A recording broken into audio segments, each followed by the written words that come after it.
Hey guys, thanks for joining us here at Salty Ginger Talk. If you're a returning listener, it's great to have you back. If you're new to the channel, really glad you joined us. Hope you like what you hear. Look, we have another awesome guest tonight. Her name is Carolyn Bennett Sullivan. She's going to come on and talk about her life experiences and what's led her to where she's at in life now, which is a TEDx presenter, an author of a book to help you think about life differently and take control of your thought process.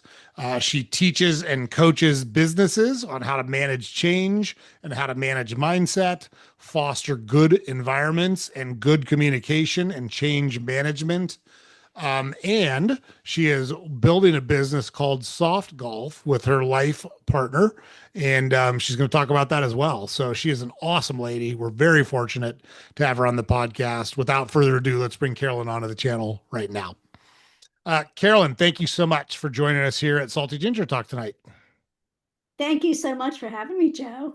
Yeah, for Looking sure. forward to it. I've been super excited to get you on the channel since we had our initial conversation a couple months ago, and here we are. So back Yeah. at it. I'm loving it. So what we usually do is just have the guest, whoever's on, and just as a refresher, our podcast, I mean, you fit perfectly with our podcast because you do this for a living. We're trying to get people to purposely live their lives. Whatever that means to them is great. We don't tell them right or wrong. We don't tell them good or bad. You get to pick it, but you shouldn't ride the tides of life. You should make intentional choices about what you want in life and you should pursue those. That's what we try to encourage our listeners to do. The best way we found to do that is to interview people like yourself who have built successful lives. And I always say because of, not in spite of, the difficulties that they've encountered. And so what we like to do is just have our guest talk a lot about their life and I ask them questions and what's gone good, what hasn't gone good. And usually what we do is just have them start at how'd you grow up? What'd you do after you got out of high school? Kind of take us through the broad strokes of your Mhm. life as an overview, winding up where you're at now. And then we go back and ask all sorts of great questions and let you fill in all the blanks. Sure, absolutely. So you want me to start from the beginning? Yeah, the floor is yours. Let's hear it. All right.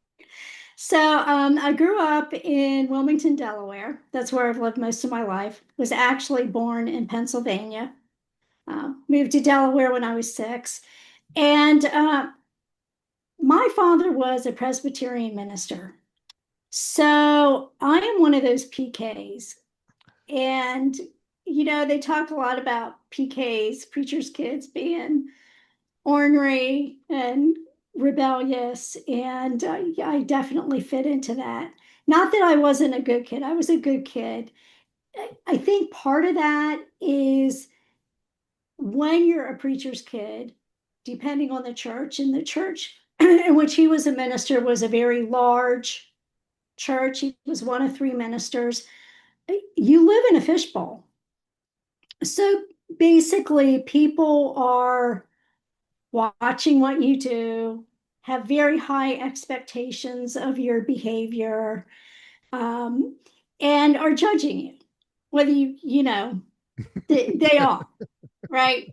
And I really think that that is one of the reasons why uh, PKs tend to be, rebellious kids and sometimes find themselves in trouble, which I did. Um, Not horrible trouble, but just acting out kind of trouble. Sure. So, so I grew up there. Overall, pretty good childhood. Can't say that it was anything horrible. I did have some trauma, some sexual trauma that I went through as a kid, and that really didn't come out, or my understanding of that really didn't come out until I was in my 30s. So that was kind of held back in the subconscious mind. You kind of have, our brains are designed to protect us. So we shove that stuff down. Mm.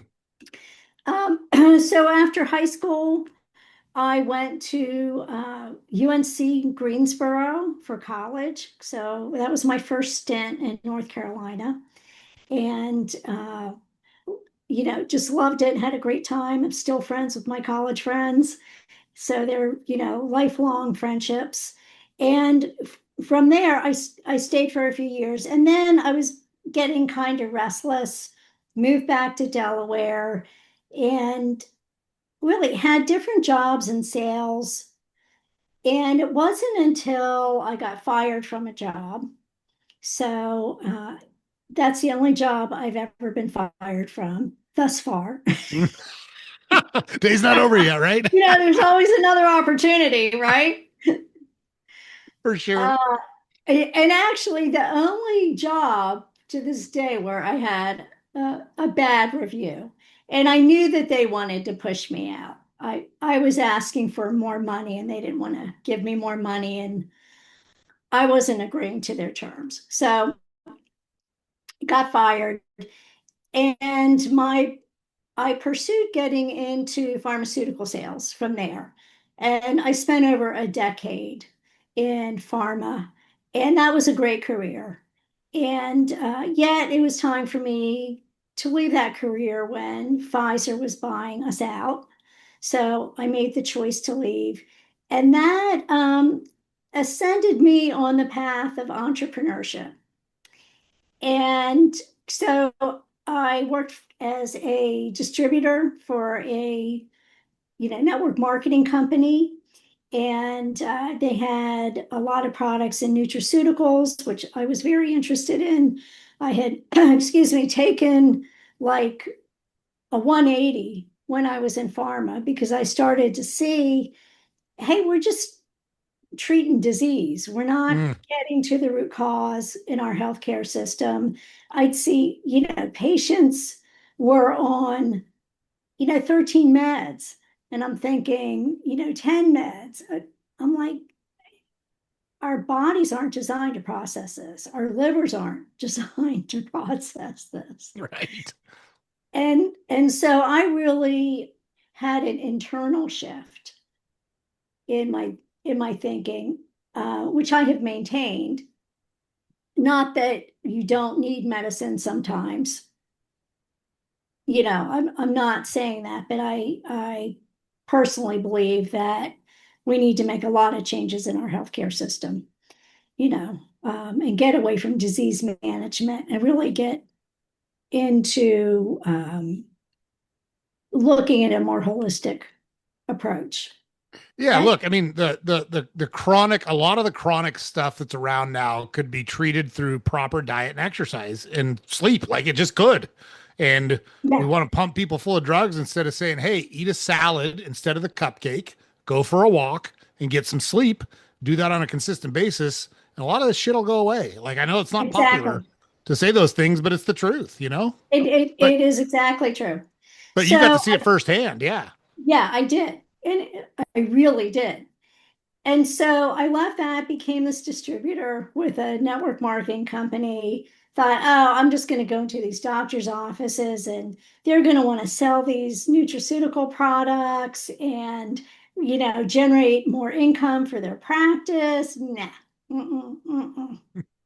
So after 6 years of that, uh, I had failed miserably. I had all kinds of debt. And then I got divorced. Awesome. The 1-2 punch. Yeah. Yeah. So through that whole process, I really hit a really low point in my life. My my self-esteem was really at an all-time low. I was really questioning my life, what my purpose was, and it seemed like for about a year and a half after my divorce, everything I tried, I just failed. Like I Hmm. just, I was working, I went back to medical because that's what I knew. And yet I was working for companies who were startups, different like testing and different types of therapies and pain creams and some of the products were actually really good. However, the risk of a startup failing is really, really high. And so I would start getting some traction, and then it'd be like, oh, well, we're shutting down. We're out of money. Sorry. We don't have the funding. I had I had one product, it was a testing, it was allergy testing through blood work. And the physician that started, it was a physician from a very prestigious medical school here in North Carolina. I won't say which one, who started this lab, and we were actually getting traction.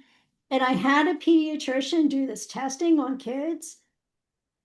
She wasn't getting the lab results back. She never got the lab results back. I don't know if this doctor absconded with the money, what he did, but then that got shut down. So, Joe, after like a year and a half of that, I sat down and I'm like, okay, universe, God, you know, obviously this is not the plan. So why don't you enlighten me about what the plan is? Because this is not working. So I really went through a phase where I started asking myself the deeper questions of, you know, why am I sabotaging myself? Why didn't I go after bigger roles? You know, because I could have. I knew I could have, but the stories I was telling myself in my head, you know, were different stories. And so on some levels, I played it safe. You know, I didn't go after these. I went after these jobs where I knew I had a pretty good chance of them bringing me in because most of them were commission only. Sure. Instead of going for something that I really felt passionate about. Um, and so I really started questioning, like, what's been holding me back? What is causing me, you know, when I see these patterns in my life of these choices that I've made, and there's a consistent theme here. You know, and I realized and recognized that that theme was that I'd lived most of my life fear-based. And it was my fear and, you know, the fear of not only failure, the fear of success, the fear and lack of self-worth, you know, which I think a lot of people struggle with, that really held me back. And so I went on this journey, you know, of really looking at, well, why do we do this? How can we change it? You know, and then ultimately I became certified in a process called the Passion Test, which helps people identify their top passions. And then I started coaching, and then I ended up writing my book, Get the F Out, from there, and started doing some speaking. And then 7 years ago, I moved to North Carolina for another business, but that's how I landed back down here. Yeah. Nice. I love it. So much good stuff in there. Let's go all the way back to your PK preacher kid days. Yeah. As you were talking, I just kept envisioning the movie Footloose. So those of us of a certain age remember Footloose, right? It was the Yeah. rebellious preacher's daughter who Yeah. couldn't. They'd outlawed dancing because her brother had been killed, coming back from a dance, and the whole movie was about this group of high school kids petitioning the super conservative preacher to lift the ban on dancing so they could have a prom. Mhm. But you had talked about kind of it being a judgy situation. Do you think that impacted how you looked at judgment and judging other people later in life? Like were you able to pick up on that even as a kid that, hey, these people are deciding who I am or how I am based on this tiny little snippet and they don't really know who I am? Right. Exactly. And you know, kids are very astute, and kids have such a I think they're more in tune with their energy. and energy around them. So yeah, I did pick up on that, and it wasn't that it was, a bunch of church, judgy church ladies. It really, I mean, it was a great church. I have a lot of fond memories, but people did look at it. Like I remember one time, I don't even remember how old I was, 10 or 11. And I was like sitting on the hood of maybe my parents' car waiting, at the end of, Sunday morning, probably waiting to go home. And I remember walking by like, oh, she's sitting on the hood of the car. Like, well, so what? Yeah, I'm a But kid, right? you That's what are, kids do. you are, I think you're judged. And there's also a lot of expectation. I remember having to like read scripture on an Easter morning when somebody didn't show up. And that wasn't necessarily a bad thing because it taught me how to do things well on the fly. Like I Sure. hadn't prepared the time to prepare, reading it. I had to just get up and do it. Um, and that wasn't a bad thing, but there were expectations, I think, and there were other preacher kids. I wasn't the only one, um, of all of us, that we were expected to behave in a certain way. We were um, maybe held to a higher standard because we were the PKs, which made us, want to do the things that we weren't supposed to do Yeah, for all the sure. more. Right. Yeah. And the reason I bring that up is because when you were talking about later in life, kind of taking, an assessment when things weren't going your way, right? So you tried a couple gigs, they don't go well, you've got some debt, you wind up divorced, and you're like, what the hell's going on here? Mhm. Um, do you feel like you were making choices based on what other people expected you to do? And do you think there's any correlation to that from your upbringing of people expecting you to behave the way a preacher's kid is supposed to behave? Like, do you think that was ingrained in you and you had to fight through that later in life? Yeah, That's the well, parallel I was thinking about. yeah, and more so, Joe, the people pleaser. Hmm. Both my parents were very, so, my dad was a minister, my mom was a nurse.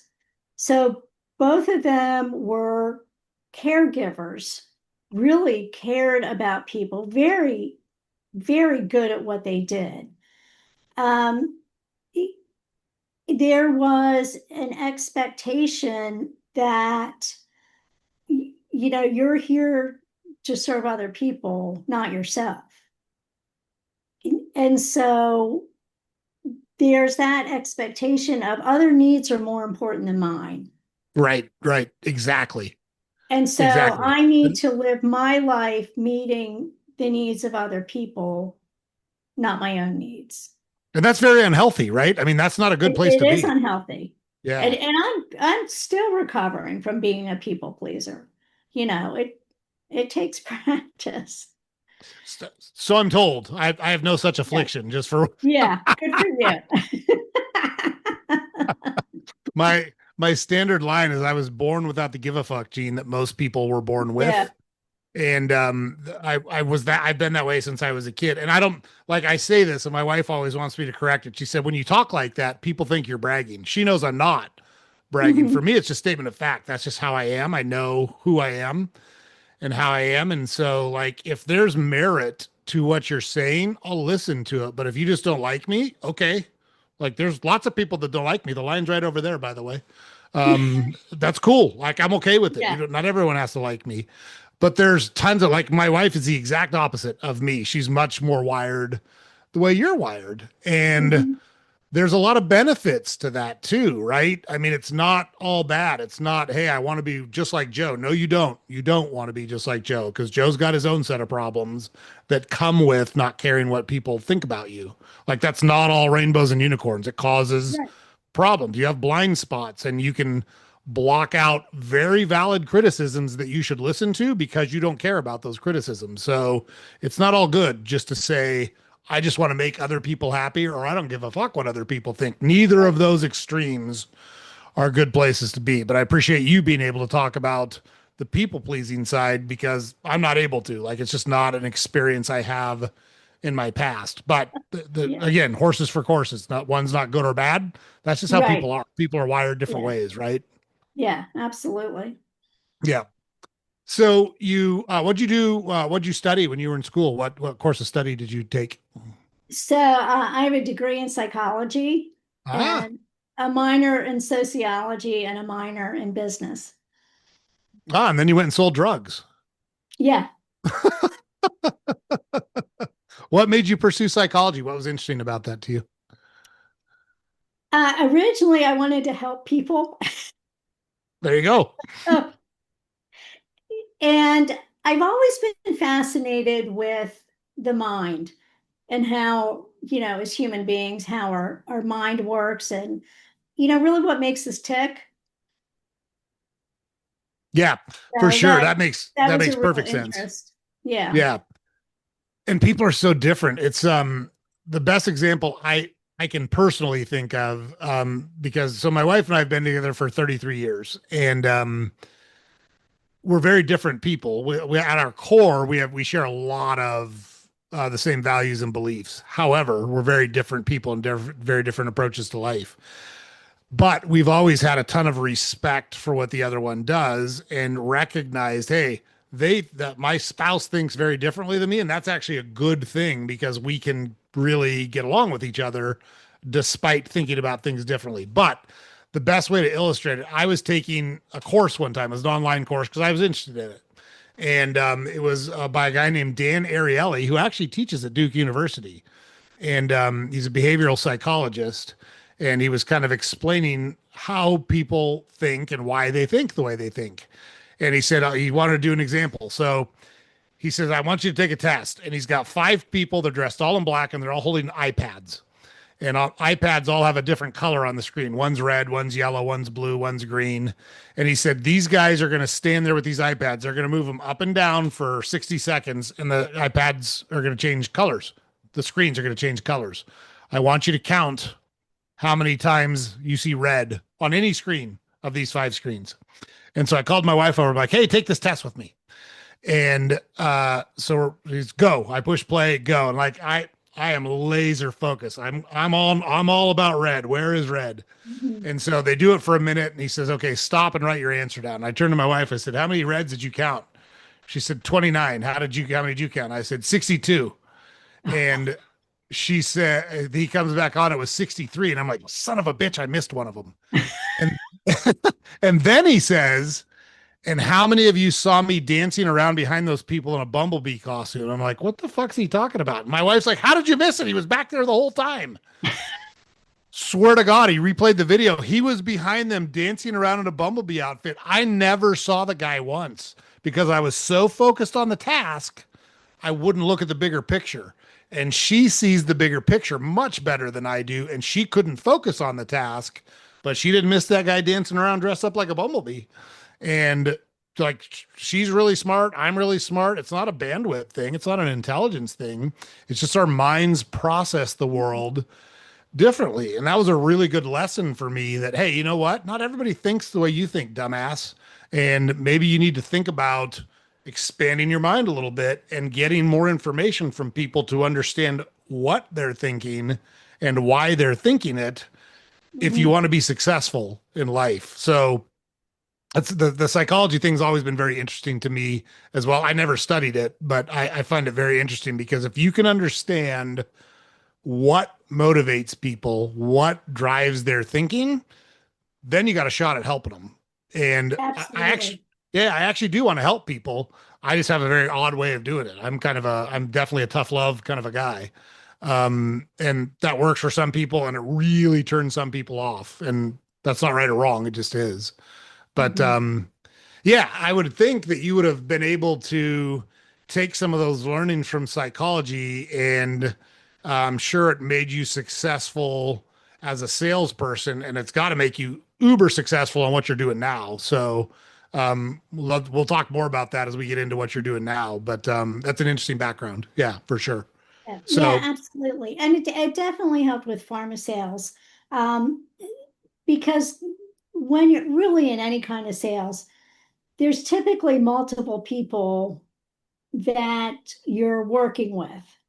You've got your gatekeepers, you've got the decision maker, and then there may be people in between that you still need to have a relationship with in order for things to go smoothly, like the office manager, right? exactly, that's what I was just gonna say.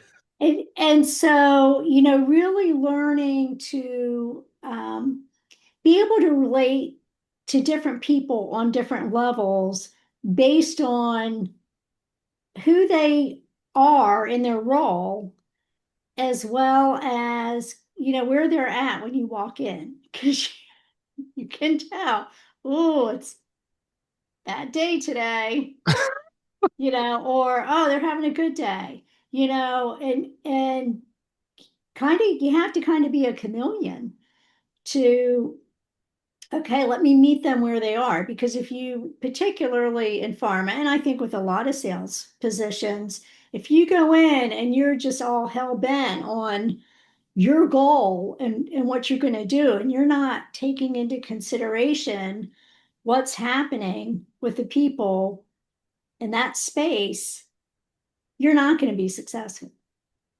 You're going to piss them off, and then they have the power. Yeah, that's right. And it's I find it very interesting the way some people behave towards retail workers, whether it's waiters or hosts or hostesses or cashiers, or they're so bad to them. And I've never understood why you would treat people that way, um,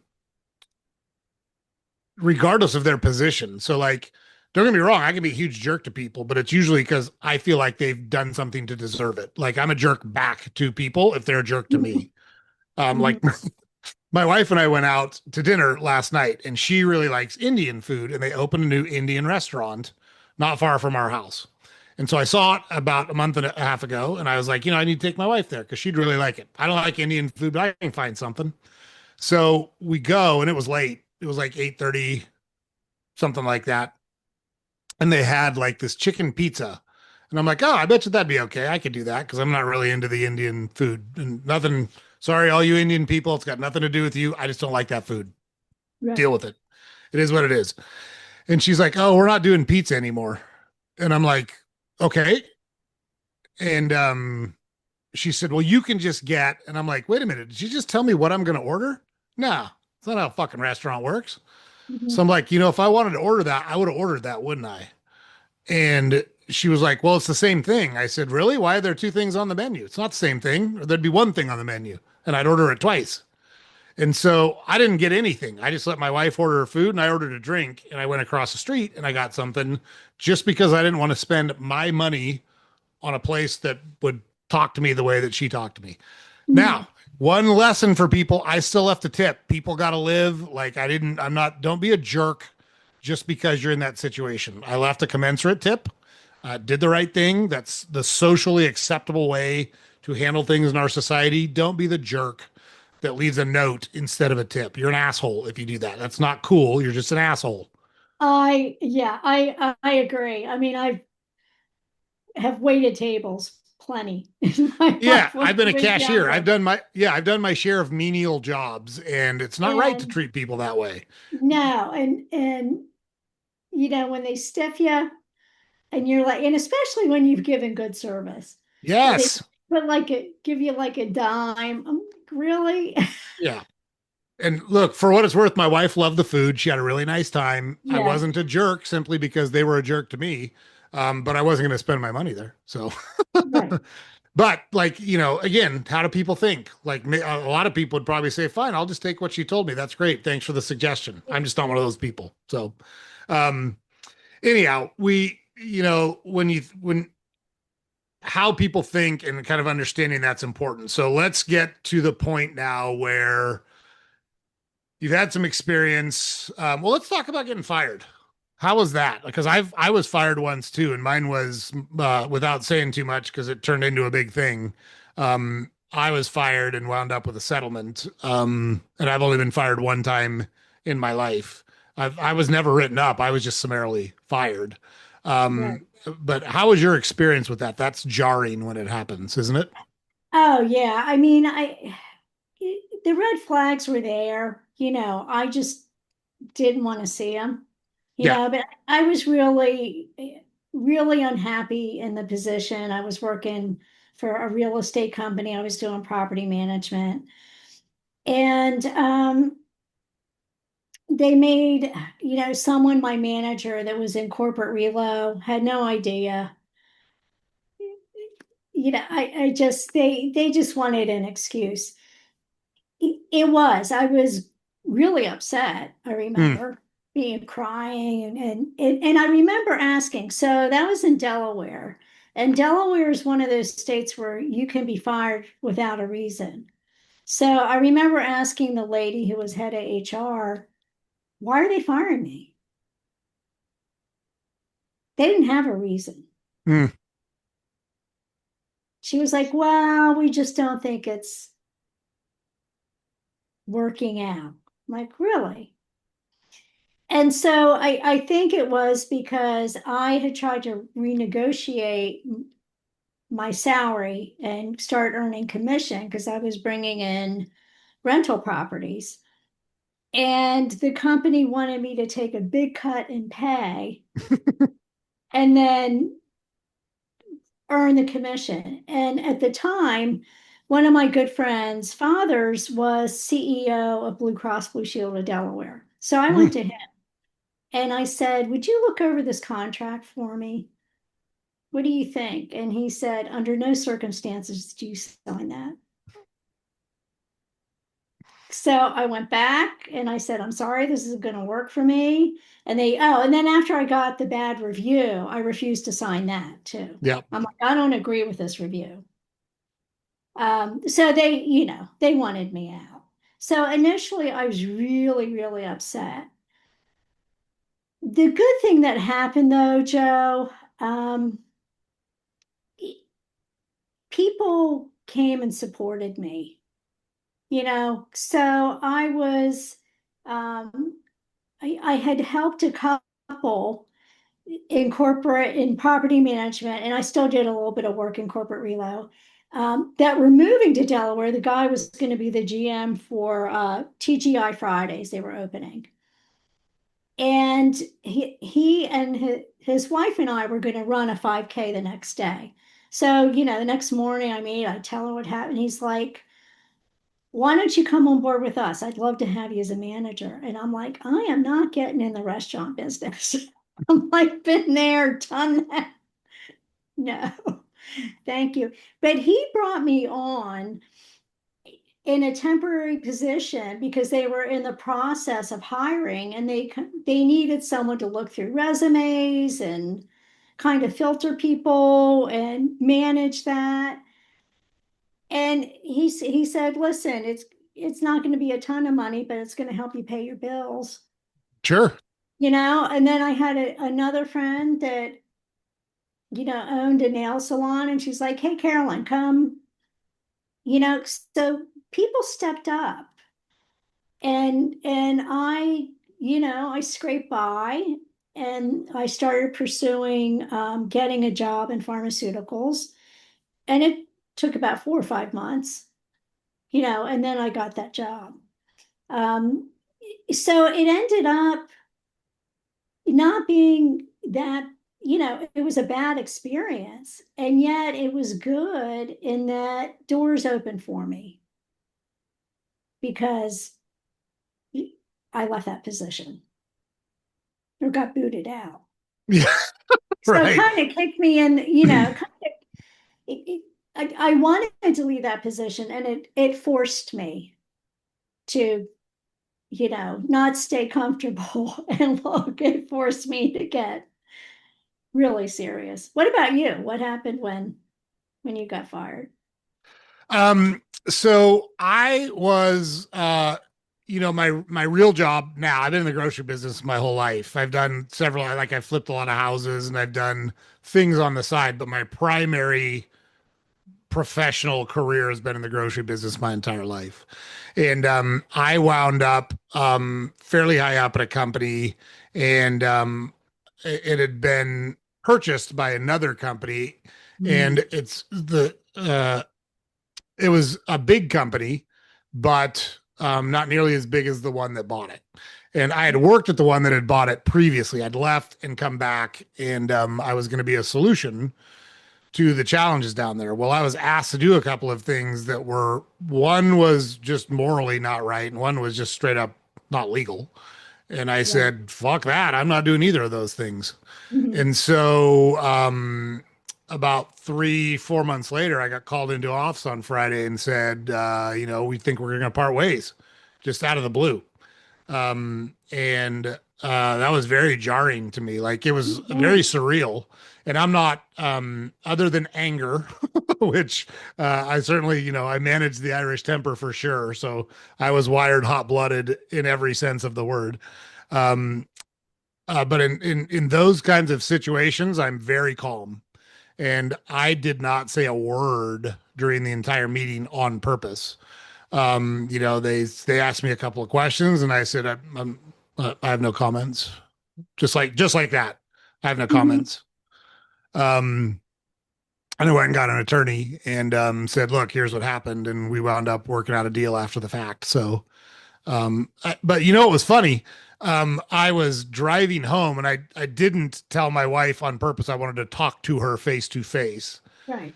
because I've always been the breadwinner in our relationship. And breadwinner is a very colloquial term because when we first got married, I would say I was the graham cracker winner. It certainly wasn't bread at that point. It was the animal cracker winner. That was the peanut winner because I wasn't making anything for money. I had 3 jobs for the first year of our marriage Wow. until I got promoted to where I could have 2 jobs for a couple of years. And then I did that for about 3 years where I had 2 jobs until I got promoted to the point where we could live off of a single salary.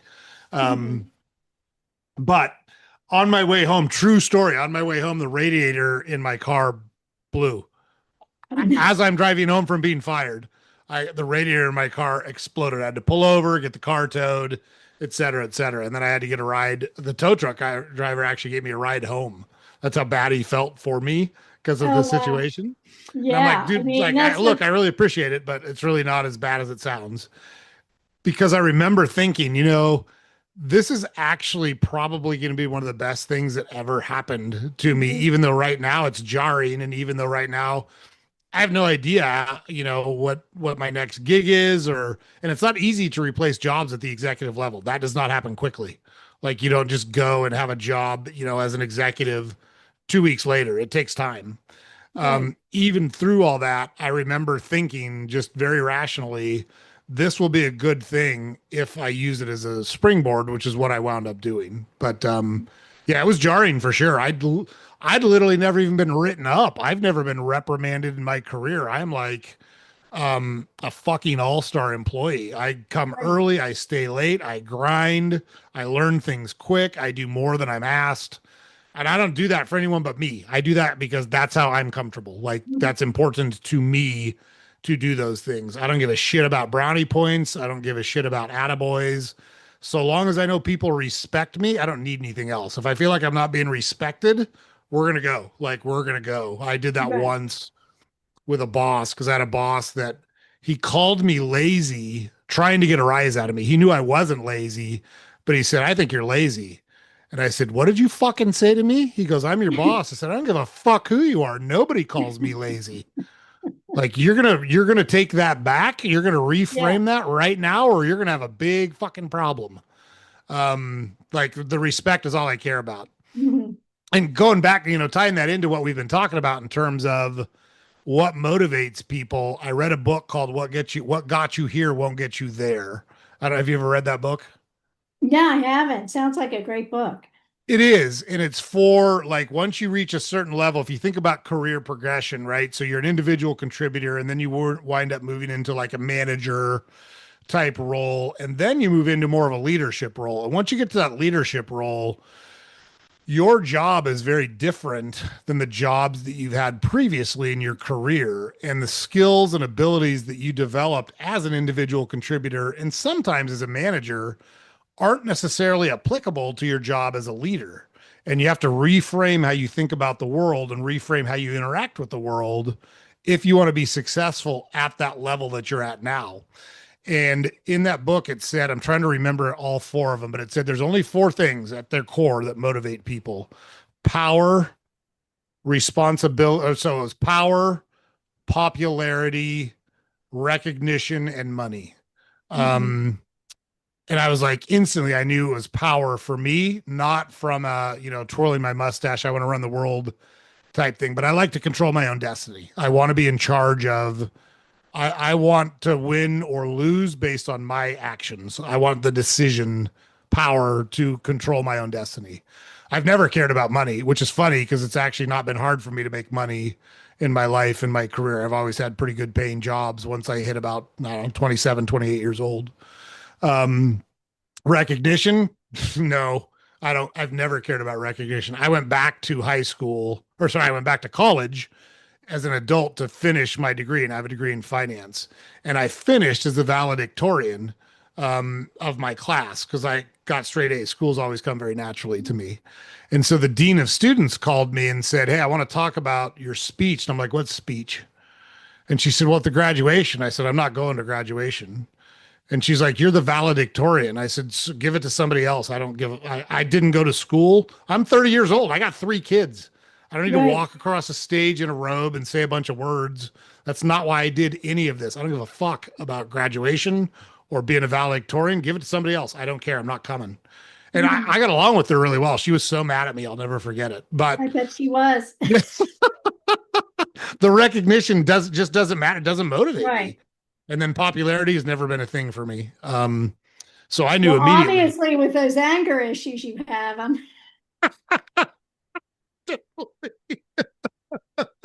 Oh my gosh, isn't that the truth? 100% correct. Oh goodness. Um, don't talk to him. He's going to kick your ass. oh my gosh, guilty as charged. But see, look, I'm also very self-aware. I make no bones about like I don't deny who I am, and I've gotten a lot better. Like it's unacceptable to just treat people bad for no reason. And I've been guilty of that before in my life. I'm not proud of it, but it's 100% true. And I learned that that's just not a good approach if you want to be successful in life. And so it's not how I approach things now. But when I was a younger man, I did not make great choices all the time as it relates to dealing with people. So 100% correct about that for sure. But no, it's funny. Yeah. Commiserating on our firings. It's funny how you process those things and where they lead you later in life, because now like I've fired my share of people for very valid reasons, but I always am empathetic. Like I get what it's like to be sitting on the other side of the table or the other side of the desk, and you can treat people respectfully even when you're having difficult conversations with them, which is what I try to do now, you know. Absolutely, you can. And it's, back then I was much younger, so I wasn't as self-aware. So it was, you know, traumatic. And yet at the same time, like I knew a door had opened. Mm.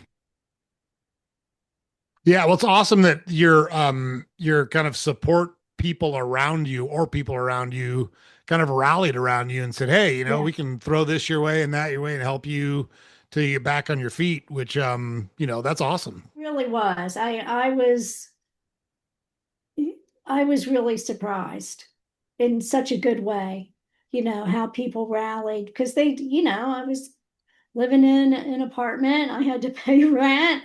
I'm like, oh my gosh, how am I going to do that? And so it did.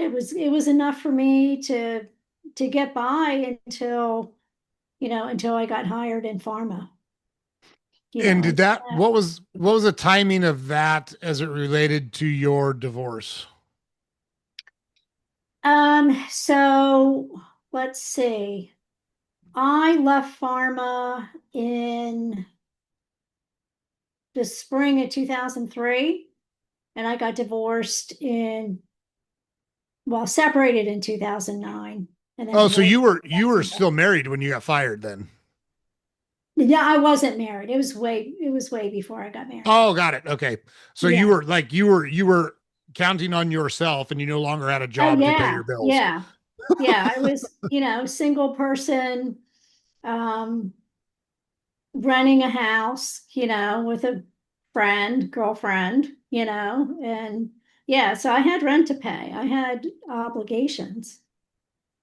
So I had to figure that out and figure it out pretty quickly. Yeah, right, for sure. So, yeah, so fast forward, what was your biggest takeaway from going through a divorce? Marry the right person. It's that basic, huh? That was one of them.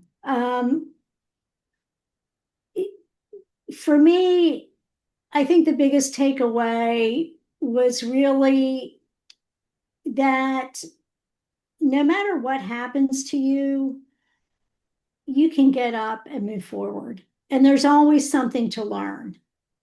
I had to look at, what was my responsibility in the collapse of the relationship because it's, you know, it's easy to blame the other person.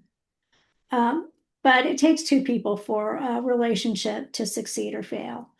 And so I think it was really going through a really, really difficult time and recognizing the strength and resilience that I have to just keep getting up, just keep getting up, just try the next day, figure it out and just keep going.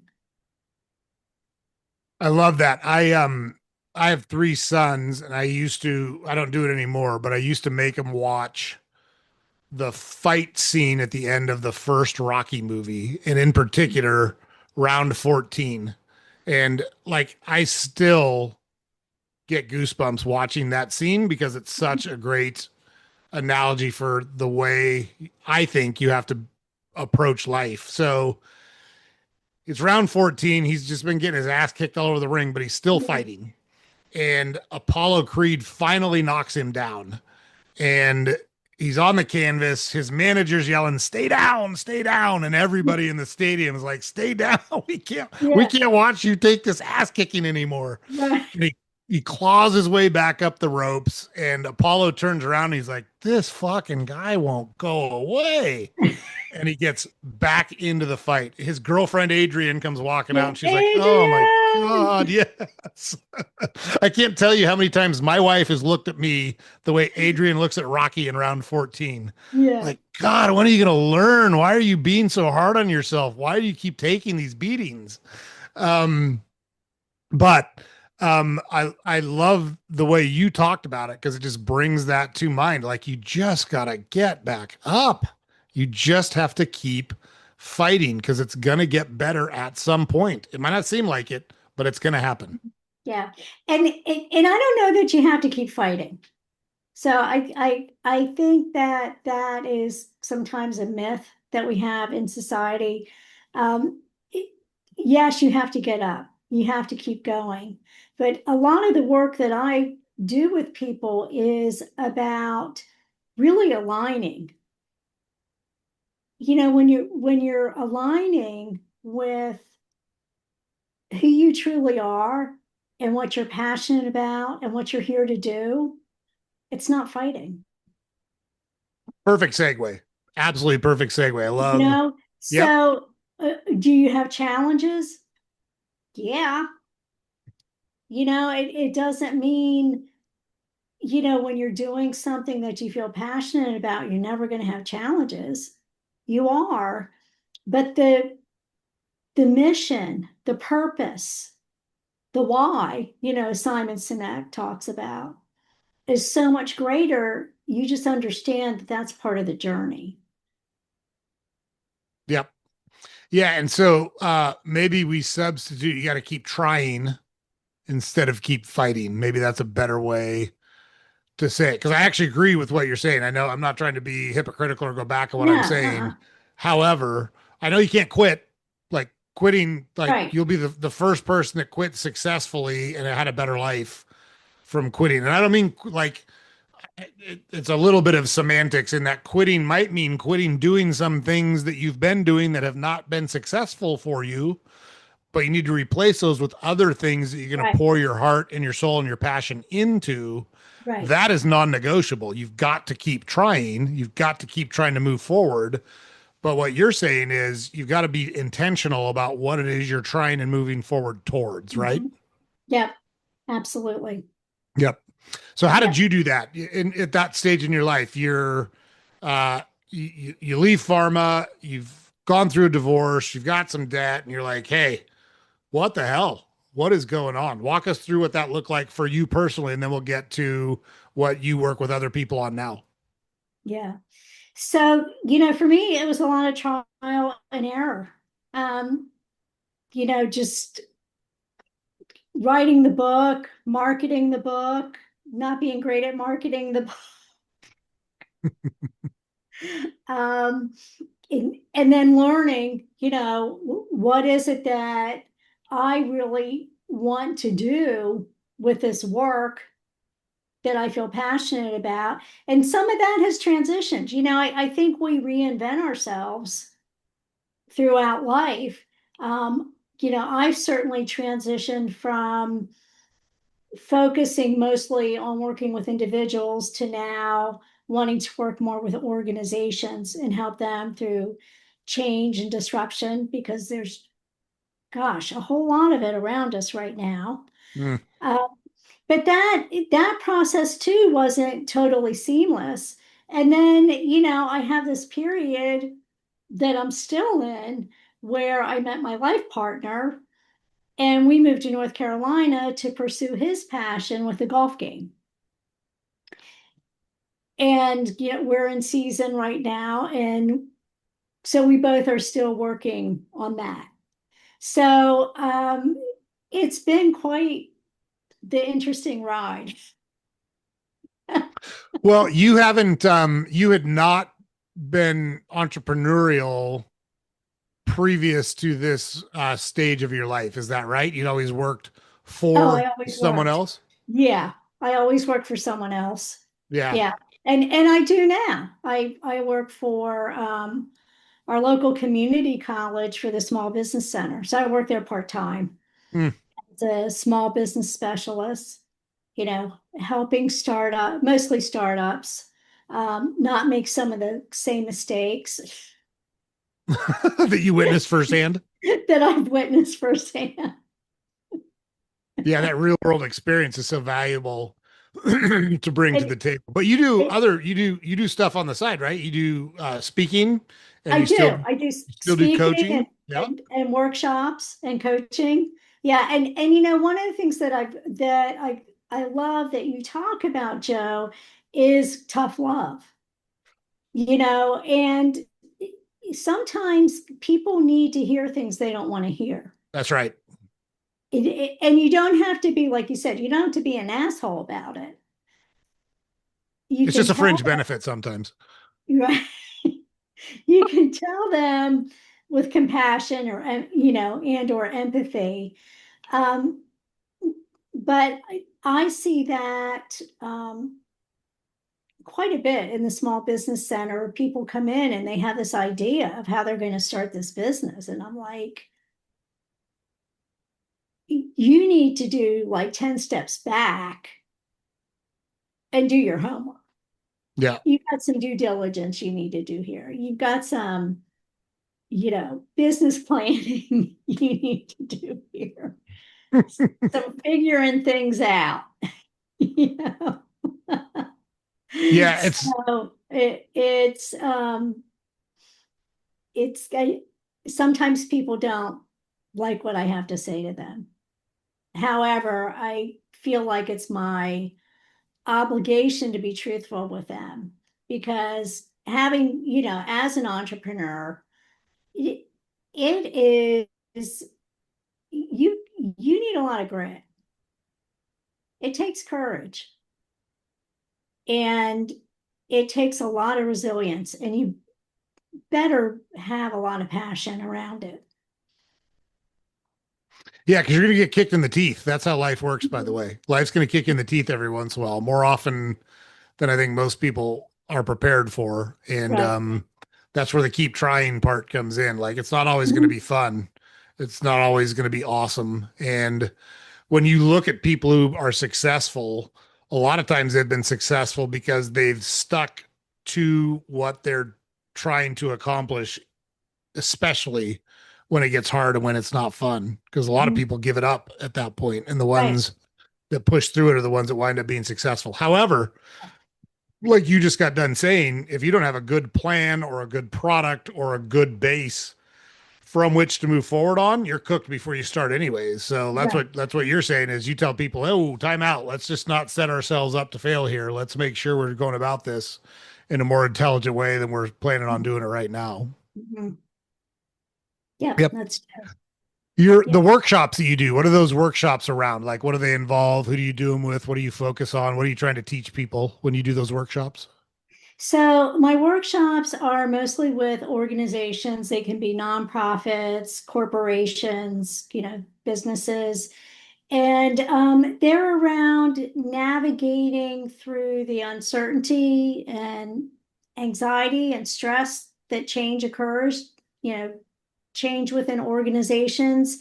So whether it's you're going through, like you were talking about the company, you went through a merger and acquisition, probably maybe more than one. Oh yeah, I've been through my share of them, that's for sure. Like, yeah, I'm sure, because you're in the grocery industry, correct? Yep. Yeah. So it could be a merger and acquisition. It could be leadership has changed.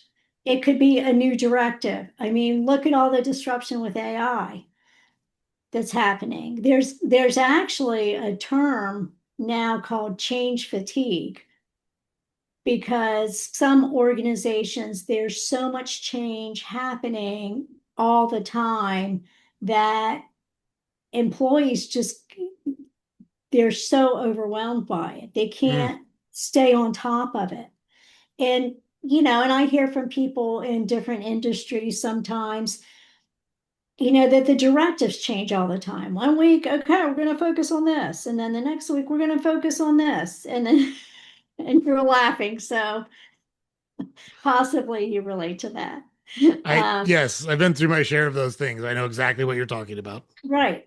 So my work is to really help people understand that they don't have to be the victim of their circumstances in terms of their mindset.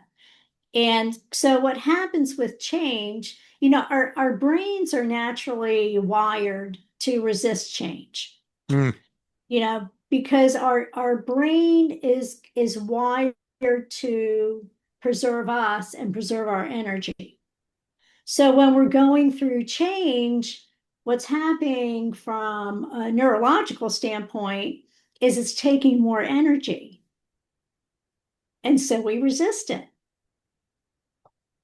And what happens when you look at organizations in particular, I listened to one of your previous shows, and the gentleman was talking about a growth mindset and a fixed mindset. Yep. So when an organization is going through change, it's pretty easy to determine who are the people on the team that have the growth mindset and who are the people that have the fixed mindset, right? And my work is to help both sets of people, particularly those with a fixed mindset, to understand that they have the power to choose their thoughts. And our thoughts become self-fulfilling prophecies. So I teach them tools and strategies, things that are, easy to implement, takes practice, just like anything else, um, so that they can start feeling more in control, maybe not of the chaos that's around them, but how they feel from an emotional state. They can say, okay, maybe I don't like this change, but I see why the organization is doing it. I can see how this may benefit me down the road instead of just complaining about the change and being really resistant to it. And then they're forced to do it anyway, and they're miserable and they're unhappy. So you help people reframe their mindset Mhm. to give them a better chance of being successful at whatever it is that they're taking on. Is that a good way to think Yeah, about it? yeah. It's a really good way of Got it. thinking. So it's funny. I took over a group one time, and our job was to squeeze costs out of a very large system. It was like a $25 billion company, and it had a lot of operations, and any little tweak could yield a lot of money over time. Right. And so we set goals at the beginning of the year, and I said our goal was $5 million out of the system this year, which sounds like a lot of money, but on a $25 billion budget, it's not a lot. The benefit was anything we saved went directly to the bottom line. So we literally would make that money, that much more money that year if we did it. And my team was like, we can't do that. I'm like, why can't we do it? They're like, it's too much. I'm like, no, it's not. They're like, well, why do you think that? I said, I'm glad you asked. Let me break it down for you. We have 63 facilities, and those facilities operate 365 days a year. So if you divide 5 million by 63 by 365, all I need you to do is figure out how to save $22 a day at your building. If you save $22 a day at your building, that rolls up to 5 million bucks. You're telling me you can't find $22 a day at each of your facilities. Is that what you're telling me? Well, no. Then I'll say again, our goal is $5 million until someone proves to me that they can't save $22 a day. And I can't. I'm somewhere in directionally correct on the math before one of the math geniuses that listens to our show emails and says, "Hey, dummy, your math doesn't work out." I'm being Right. I'm being hyperbolic. I'm using fake numbers. But the point of the conversation is you have to think about it different. What is it that's blocking you? Mhm. And how do you overcome that? And that's what the workshops that you're talking about and the coaching that you're talking about does. I loved on your LinkedIn profile, you use the acronym FEAR. I was hoping you could talk a little bit about how you use that acronym to kind of help people reframe their own thoughts. Absolutely. So the acronym, because there's a lot of different acronyms for fear, right? Um, false evidence appearing real is one of the most popular ones. My acronym is feelings experienced as resistance. And I came up with that acronym because when I started looking at the other acronyms for fear, I thought about, well, let's look at certain situations in people's lives. Like, for example, let's say you have bills due and the money's not in the bank to pay the bills. Well, that's not, it doesn't feel like false evidence to you. That feels like very real evidence. Mm. Like, how am I going to pay this bill? Yeah, Right. So for me, fear is more about being in a state of resistance because when we're in fear, we are in a state of resistance. We're not open to the possibilities. We're not open. You can't find a solution from being in a place where you're closed off, right? At least not a good solution. for sure. And so when we're in that state of resistance, we're really closing ourselves off. Not only are we closing ourselves off to different perspectives and possibilities, we also close ourselves off to our own internal guidance, what I call our IGS. You could call it your intuition, but it's that's part of you, that larger part of you that provides insight and wisdom. Sometimes it comes like, when you suddenly get an idea and you're like, oh, I need to go do that. Yep. that inspiration, that's part of your internal guidance system. So when you're in a state of resistance, you're not open to it because you're closed off. So that's really what that is. And so much of our fear comes from being in a state of resistance, whether that is the inner dialogue, what I call the monkey chatter in my book, of what you're telling yourself, whether it's about a situation or yourself. I mean, your self-talk is so important. Mm. What are you telling yourself on a routine basis? What's that? Natural inner dialogue that's going on in your head on a daily. And if it's not positive, if it's not affirming, then you're cutting yourself off from a greater part of yourself and a better life. Because like me, when I was living, being so fear-based, not feeling like I was very valuable or worthy, and a people pleaser, I was cut off from all those opportunities that were waiting out there for me that I was too afraid to go for. I love that the And F from a place is, of resistance. Hmm? yeah, I was going to say, I love that the F is feelings because I personally, and I'll be interested to get your take on this.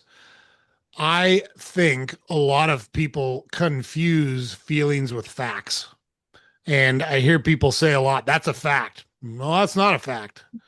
A fact is something that's true all the time, every time, no matter what. For example, water is made up of two hydrogen and one oxygen molecule. That's a fact Right. because you can deconstruct the molecule of water, and every single time it's going to be made of two hydrogen and one oxygen atoms. Anyone that says that is evil, that's a fact. Nope, that's your opinion.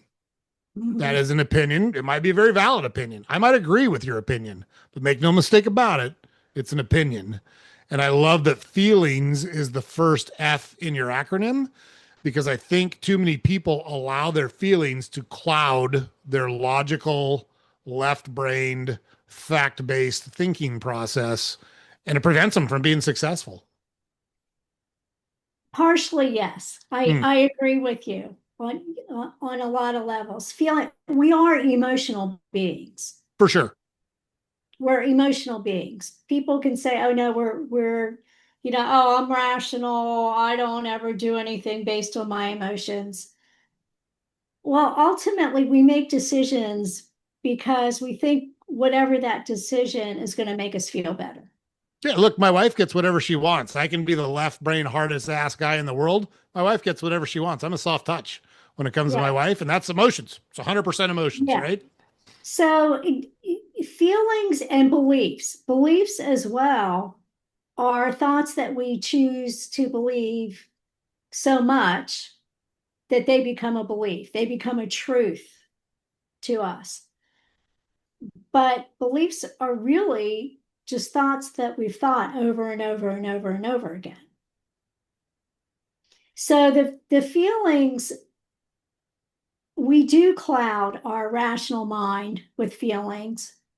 We tell ourselves we can't do things, we're not good enough, um, sometimes through our feelings, but those feelings have then become beliefs.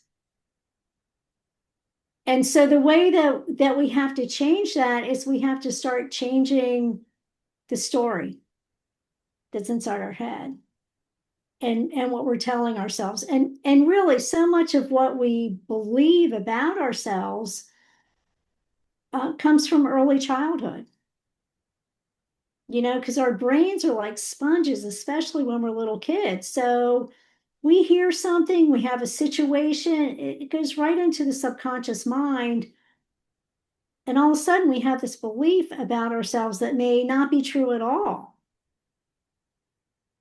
It's just based on an experience. Or vice versa, I think. Yeah. So like I'm fortunate in that. I was born into an athletic body and a pretty well functioning brain. So I always say that's where the luck stops because I've done a lot to use those things to build a life for myself. But there's no doubt I got lucky about those things because, I'm 53. And so I grew up in the 70s and 80s. And the things that society rewarded or had a high social currency for men came very naturally to me. I was good at sports, I was aggressive, I did well in school. And so I got recognized and rewarded very frequently for all of those attributes.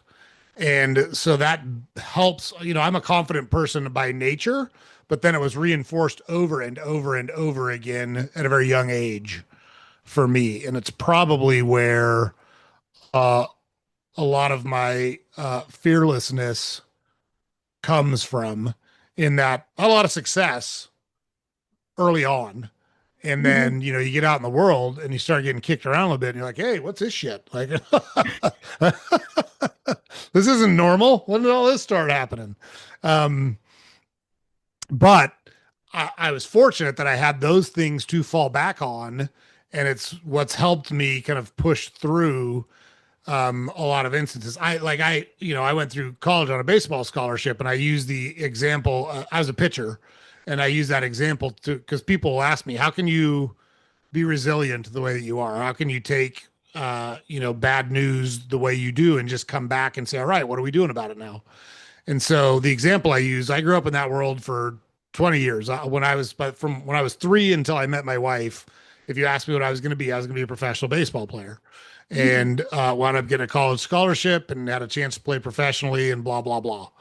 But so you're in front of 3,000 people, you throw a pitch, somebody hits it over the fence for a home run. That is instantaneous feedback that you did a bad job. There's no denying it. Everybody saw it. There's no ambiguity to it. It happened. And they give you a new baseball, and you get about 30 seconds as that guy touches all the bases to collect yourself. And then it's time to do it again. And nobody feels sorry for you. Nobody's going to let you cry in your beer, have a pity party. No one's going to say, how are your feelings, Joe? Do you feel okay? They're like, don't let it happen again. Get the next guy. Right. And that translates. I'm fortunate that translates really well to the real world. And it's a very real world example of failing miserably in front of a lot of people and having to shake it off and get back Yeah. up and go again. And And that, and to that point, I think that's where, sports in general really helps to develop that uh, resilient mindset, because there is a lot of failure in sports. oh yeah, the way I did it, there was. And the turnaround time is so quick that you've just have to use your mind to stay focused and be present and say, okay, that happened 30 seconds ago, but I don't have I can't let that, or I'm choosing, which is more powerful. I'm choosing not to let this affect me. I'm going to be right here, right now, and focus on the task at hand. Yeah, and like in my situation, it was self-preservation because there was 10 other guys that pitched on my team. If I wasn't going to do it, they'd just come take me out and put somebody else in there. Right. Like, and I didn't want to. Like, I was there because I wanted to compete. I wanted to perform, and it doesn't always go. It doesn't always go your Right. way. Sometimes it really sucks. Yeah. you know. Um. So, but you did a TED talk too, didn't you? I did a TEDx, which is Yeah, not different because the TED is the big stage. But got it. I did do a TEDx talk. Yeah. How'd that come about? So I had, failure. I had applied for a few and gotten denied. And then I applied for one that actually I found out about like right before the deadline. And I guess impressed the director of it enough, and my topic was on point for what they were looking for. Because that's a lot of, I think with the TEDx, they typically have a theme So whatever you're speaking about needs to kind of fall in alignment with that theme for that particular TEDx. So what I was talking about fit into it. And yeah, they accepted me. And um, it was a short notice, though. I had like 3 weeks Ooh. yeah. So by the time who was directing it, the guy who was the producer of it, made the decision for all the speakers, we only had like 3 weeks to uh, get our talks together. So that was quite the experience because I had to have a 10-minute talk memorized. There's no teleprompter. It's just you need to know the talk cold. Mm. And so with only 3 weeks to write it, video, I'd have to film myself and send it over to them so they could check on the progress and then just practice, practice, practice, And what was your practice. topic? What was your topic on? What'd you give the talk on? It was on creating a culture of innovation through community. So the whole theme was about community building and looking at how we use innovation and how we can use different groups within community to create innovation for the benefit of community. How do you define innovation? Like, are we talking specifically about technology here? No, it wasn't. It was innovation, I think, in their terms, was creating change, Hmm. positive change, new thoughts, new ways of doing things. It wasn't really related to technology. Mm, Got it. Yeah, that's awesome. yeah, Did you enjoy that experience?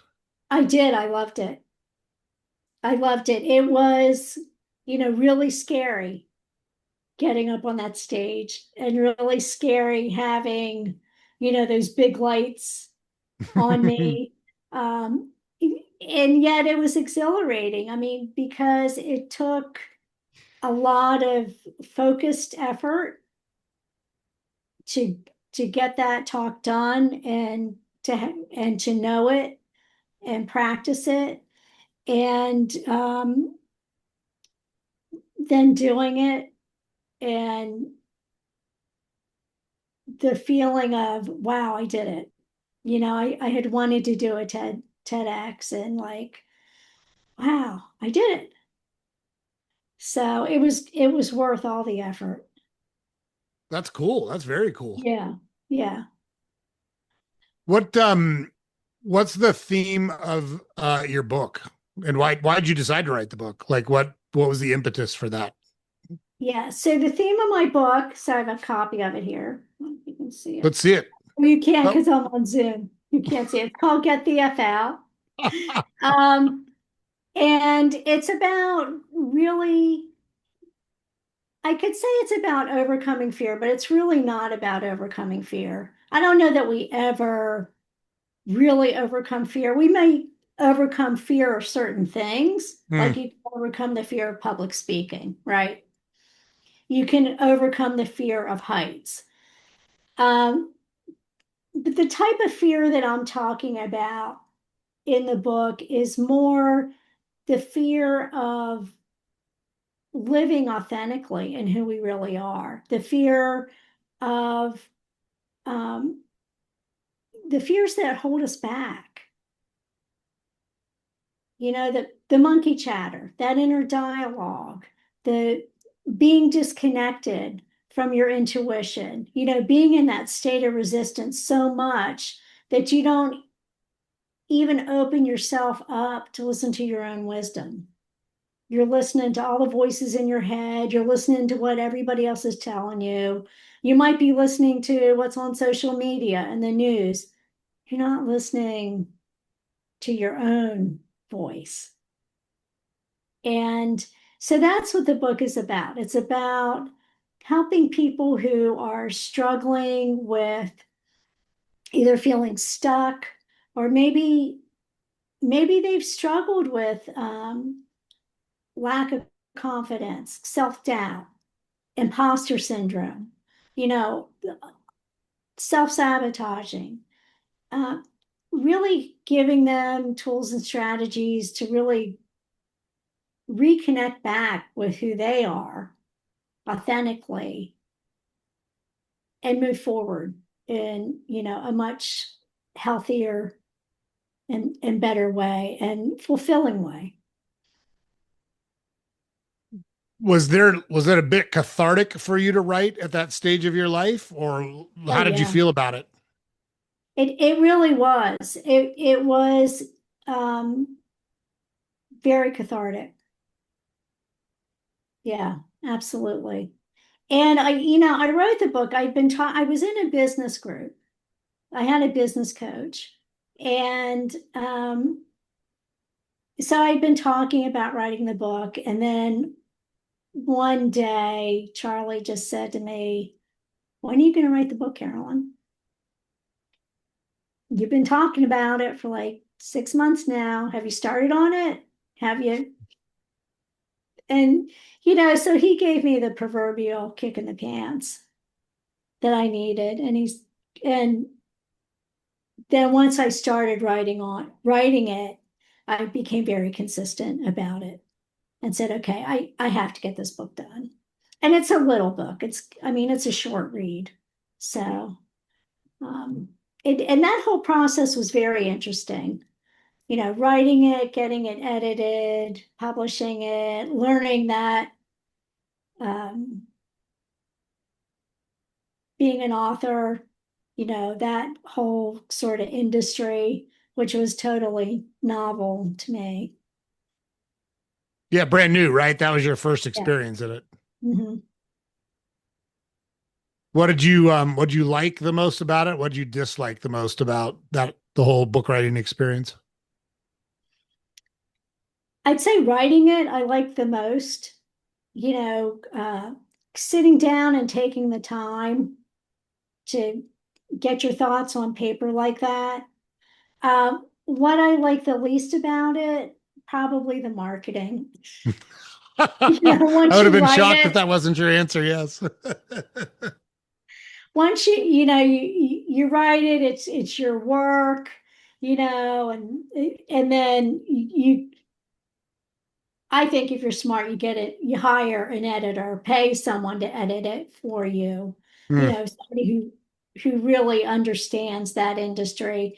Um, the marketing part for me was just like, okay, now how do I promote this and how do I get readers and that part, my least favorite. Yeah, that makes sense. Mhm. Yeah, look, that's similar to the sales process in any business, right? In that process, there's a reason that salespeople typically are compensated well above their educational level, and it's because they're willing to do shit most people aren't willing to do. Like, Right. you know, it's a it's like perpetually being a sophomore boy asking out senior girls. You're gonna hear no a lot. You're gonna I hear love that no a lot. analogy. I love that analogy. That's great. Yeah, But sales, yeah. go ahead. No, go ahead. No, I was just gonna say sales it's you gotta have thick skin to be in sales. Yeah, just for clarity, sales and marketing, different things, but they're similar. They have a Mhm. lot of similarities, Mhm. but they are different things for sure. They definitely are. Yeah. Yeah. Yeah. Let's pivot a little bit to both golf and soft golf, unless you referenced one in the same when you talked about moving to North Carolina with your Mhm. life partner. Are you both involved in soft golf? Is he involved in golf and you do soft golf, or what's that scenario look like? No, we're both involved in soft golf. So he's the co-inventor of the game. He and his parents invented the game actually back in the 70s. So it's been around. The first course was in New Jersey from 79 to 88, and then they shut it down for various reasons. So when we moved down here, it was a restart. And so it's been very interesting. Like, I'm not a golfer. I don't consider myself a golfer. I play soft golf. It's very fun. Um, However, I'm not even very good at that. And what is soft golf? Describe it to everybody. So it is a full swing golf game played with oversized equipment. So the balls are like 4.5 inch foam balls, and the club faces are larger. You get, for the golfers out there, you get a 2 iron, 8 iron, and putter. For the non-golfers, you get a driver, wedge, and putter. The holes are 12 inches around. And then at night, the grounds stay dark and all the equipment lights up and glows in the dark. Oh, really? Yeah. And is it do you play soft golf on a regular soft golf course like you would go to a golf course to play golf? Do you go to a soft golf Yeah. course to Yeah. play soft And golf? right now there's just one. So just the one in North Carolina, and that's in a county park called Tanglewood Park. And yeah, so yeah, the course is specific to the game. 9 holes. It's on like 6.5 acres. So how far does, like, if you hit a driver in soft golf and you're good, how far does it go? You can hit it over 100 yards. Really? Oh yeah. Yeah, Oh, we had somebody, I think the record right now is about 135 yards. wow. So I am a golfer. I'm an Yeah. avid golfer. I love regular golf. So I'm very curious about soft golf. Yeah. What's par on a 9 hole course? Par's 36. Okay. Yeah. That's the same as regular golf, by the way, for those non-golfers Mhm. listening. In general, par on a 36 hole golf course is going to be somewhere between 35 and 37, depending on the length of those Mhm. 9 holes. So, Yeah, so most of our holes are par fours. mhm. We have par three, one par five, which is a dog leg. And then on a couple of the holes, we have tees that are further back that are like champion tees. Oh yeah. So they make those holes par five if you tee off from those holes. But it's meant to be user friendly, fun golf. Unlike regular golf, where the course is really hilly, our course is relatively flat because of the ball. The ball has to be, it wouldn't work on hilly Mm. with the ball that we manufacture and use.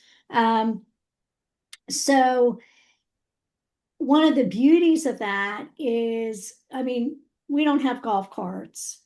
People have to walk the course. Yep. Um, it's great for older people that are still active, that maybe 18 holes of golf, regular golf is too much anymore because it takes about an hour to play. So you're not looking at 4 hours, like with conventional golf. Yes. It's the worst part of regular golf is the time commitment. Right. So you're looking at about an hour. The other thing is we've had some customers that are wheelchair chair bound Mm. that can play. So I mean, it helps if they have a motorized wheelchair.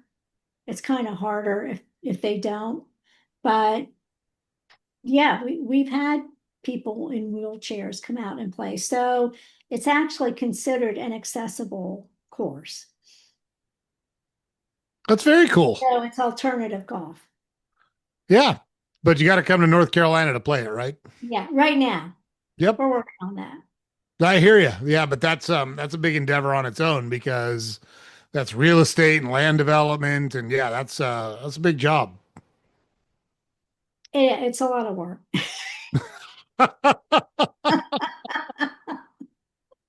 Oh, for sure. It is. It is, but it's the thing that's so cool about it though, Joe, when we see for me, and I know this is true for Ray, who's the CEO.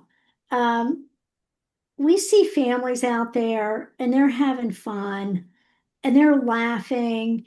And sometimes parents will say to us, my kids fight all the time, but they had such a good time. It makes it all worth it.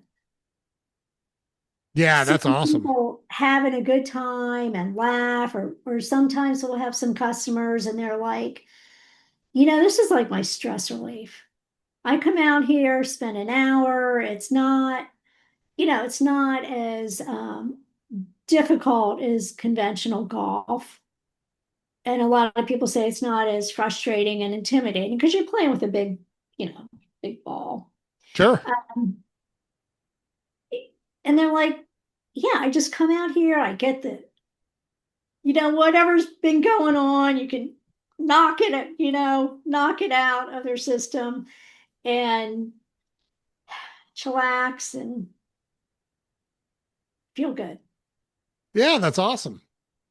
That's awesome. It sounds super interesting. If I get to North Carolina, I'm definitely gonna have to play some soft golf. And it's Yes. that's the exact opposite feedback you get from regular golf, where people are breaking clubs and throwing things and cursing at each other. And Right. Right. it's a bunch of A-type jerks like me playing regular golf. But um yeah, look, I only almost only golf first thing in the morning. Like if I have to be out there for 4 hours, it's just not fun to put that time commitment in. So I only golf at courses that have like a very early, like 6 a.m. tee time, and I'm the first one on the course. So if I can get there first and get out first, it's worth it. If not, I don't do it. Right. Um, yeah, I don't. I'm not spending 4 hours on a golf course at this stage in my Right. life. It takes me less than 2 hours to play 18 holes when there's Wow, you nobody in play front of quick. me. I do. Yep, I do on purpose. Like it Yeah. doesn't take me a long time to make my decisions and do what I'm going to do. Sometimes I play well, sometimes I don't, but I never play for long. Either way. Oh goodness. So if so we'll have a link to the book in the show Mhm. notes. If people want to get in contact with you to talk to you about coaching or workshops or those kind of things, what's the best way for them to reach out to you? And who's your, I don't know if ideal client is right, but who's a good candidate for you to work with? So a great candidate for me to work with is actually an organization that's going through change, and leadership or management is really seeing that things are off. People are off. Maybe there's a lot of resistance that's happening. Um, Productivity might be down. People are disengaged. Those are great stressors for me, I guess you could say, in terms of those are the groups that I like to work with to really help them, come up with solutions, especially like you've been through mergers and acquisitions. When an organization is going through that, how that gets communicated is really key. And throughout the process is really key. And I don't know if you've ever been through a merger and acquisition, Joe, where there wasn't a whole lot of communication. Oh, yes, I have. Yeah, me too. And pharma, and what happens on the other side of that, especially from the employee level, is they become completely disengaged. They're like, what the heck is going on? I don't know if I'm going to have a job. Should I be brushing up my resume? Are they going, maybe they are going out on interviews. Um, because the uncertainty, for some people, they just can't take it. And so I like to help in that situation. I like to help leadership with really how are you communicating? what are you being transparent? And granted, sometimes there are things that can't be shared. I get that. Yep.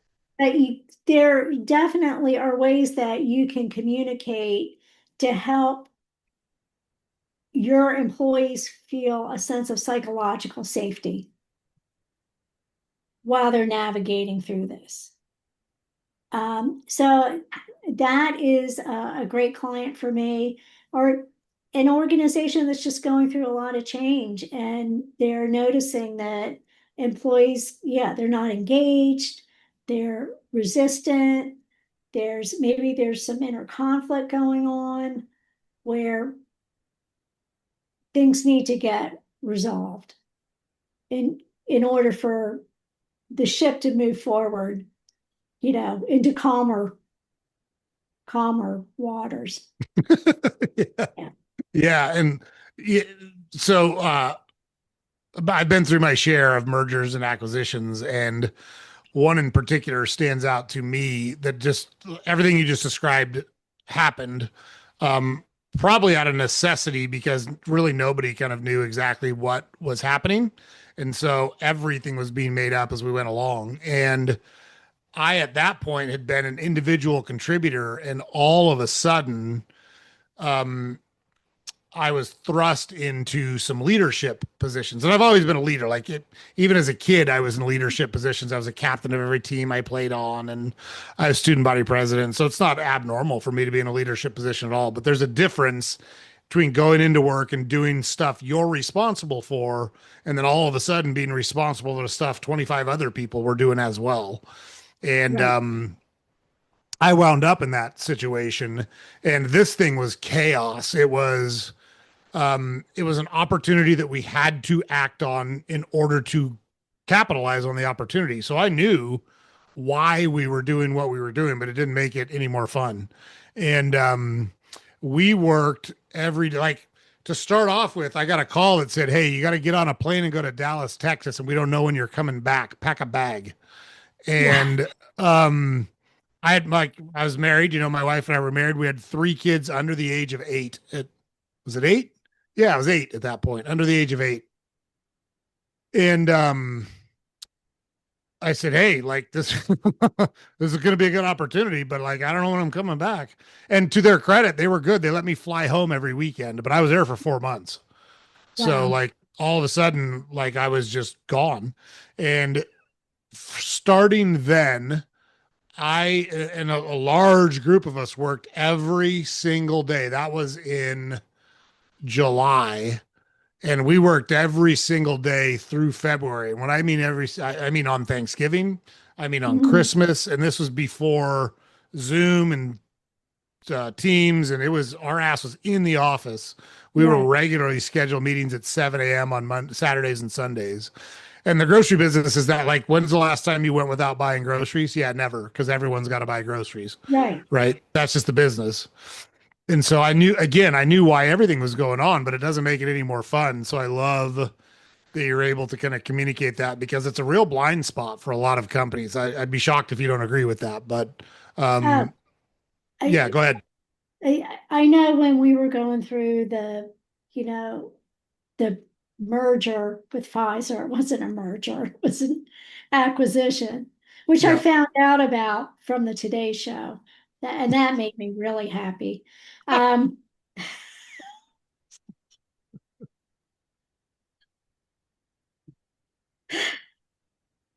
um, you know, there wasn't a lot of communication. And I was, in the sales force. It was a large sales force. We were already co-promoting with them. We were selling Celebrex.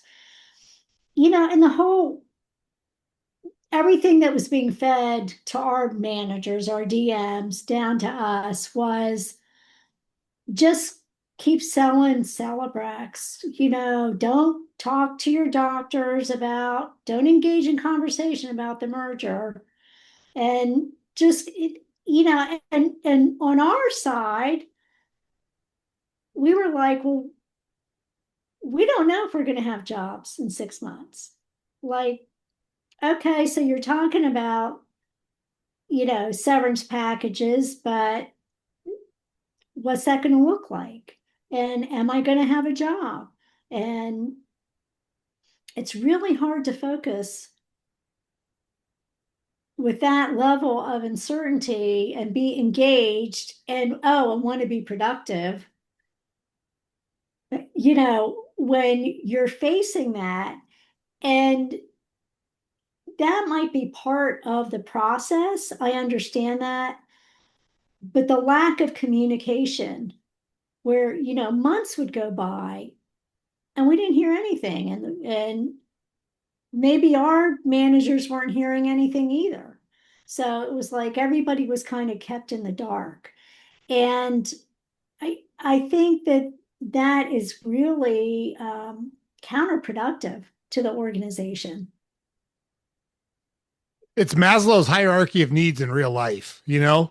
Yeah. Like if you have that sense, such a sense of insecurity, nobody's going to care about the bigger esoteric things. Like they're worried about where their paycheck's coming from. And Right. you want them to buy into the merger? Fuck off. Nobody's doing that. Exactly. Exactly. Yeah. Yeah. Yeah, but no, that makes perfect sense. That makes perfect sense. So if your organization is experiencing that or expect to experience that, or maybe you did experience it and you screwed it all up and you've got to kind of reset, Mhm. Carolyn's a great resource to reach out to, and we'll have the your ability. You don't have to look far for her. We'll have how to contact her in the show Yeah. notes. So just go down to the show notes and look down there. Um, the one of the things I do, I ask a lot of questions and we cover a lot of territory. But is there anything I haven't asked you about, or is there any topic you feel strongly about that you want to make sure we talk about while we're in front of the audience before we part ways?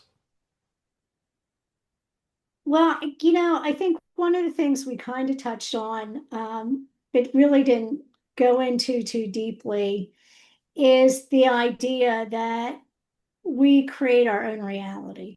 Mm, We're we're often um, driven by our minds, and yet we can be the driver. And so, what do I mean by that? Well, when we listen to that, whatever that inner dialogue is, whatever those beliefs are that we've developed throughout our life, are they really serving us? And is that inner dialogue helping me to reach my goals?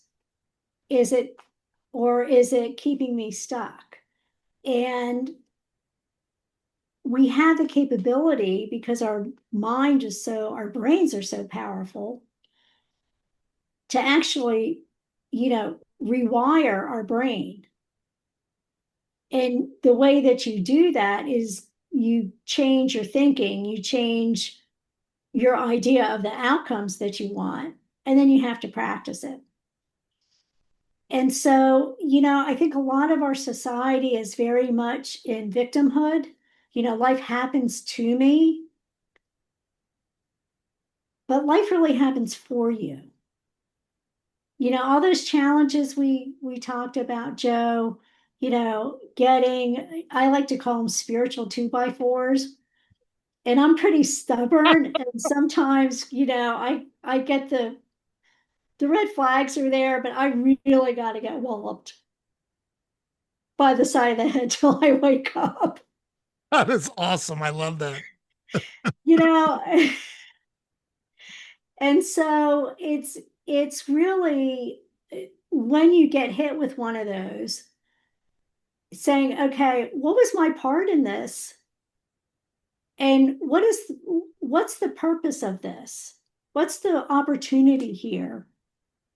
And what do I need to change? What's going on in here that's not working for my benefit, that I need to change? And it's just like changing a habit. Our brain is going to resist it because it takes energy.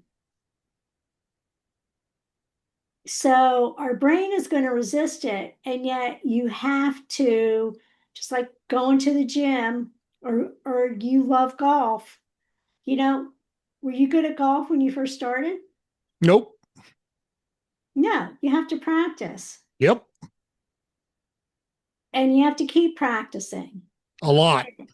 a lot. And that's how it is with our minds as well. But as you practice, you catch yourself more quickly. You catch yourself when you're having that thought, whether it's something negative about yourself or something negative about somebody else, when you want to blame them for something instead of being accountable for possibly your part in it, right? Or accountable for even your thoughts about it, because really thoughts are perception. So it's learning to catch yourself and say, hey, wait a second, that thought's not serving me. Is there a positive outcome by me thinking of this, you know, or complaining about somebody? Is there a positive outcome from this? Now, if there's a potential behavioral change, maybe you have to have that tough love conversation in order for the behavioral change that could produce a positive outcome. And that's where you deal with conflict management, right? But your own inner dialogue, we have the power to change our own inner dialogue and to be really consciously aware of the thoughts that we're thinking. And I think a lot of people don't get that because our minds will take over. Yes. I couldn't agree with you more. I think you said that so well. And you literally have a choice in how you react. And a lot of people want to act like they don't have a choice, but they do have a choice. You might not have a choice to go through a certain thing. Like you might like, I didn't have a choice. I got fired. Like it was what it was. I didn't get a choice. I got walked to the door. It was what it was, but I got a choice how I reacted to it. Right. Right. And that you can say that about any particular aspect of anyone's life. How you choose to react to things is entirely within your control. I didn't say it was easy. I didn't say it was fun. I didn't say it was awesome, but you still have a choice. And Right. it reminds me of a little anecdote that I used to illustrate the same point that you just talked about so eloquently. So, two little boys share a birthday and they get led in on their birthday to separate rooms, but in each room, there's a big pile of horse manure. And one boy walks in, immediately starts complaining. It's my birthday. This is terrible. It smells bad in here. Where's all my presents? I can't believe you're doing this to me. The other boy walks into the room and furiously runs over to the pile and furiously starts digging through it with his bare hands. And they're like, the people that are running this experiment and say, hey, what are you doing there? He says, hey, with all that manure, there's got to be a pony in there somewhere. Right. So faced with the same set of circumstances, one Yeah. of them reacts negatively, the other one finds a different way to think about it and turns it into a positive. And I'm not saying you got to just be Pollyanna and nothing's Right. ever wrong. You got to confront the brutal reality. And Carolyn's talked about that multiple times. Sometimes you have to have the tough conversations. Sometimes she talked earlier about telling entrepreneurs, hey, politely, respectfully, your plan sucks. You got to think about this again. Right? That's part of the gig. You don't always get to Yeah. be popular, right? Yeah. No. No. And as a society, we are very reactive.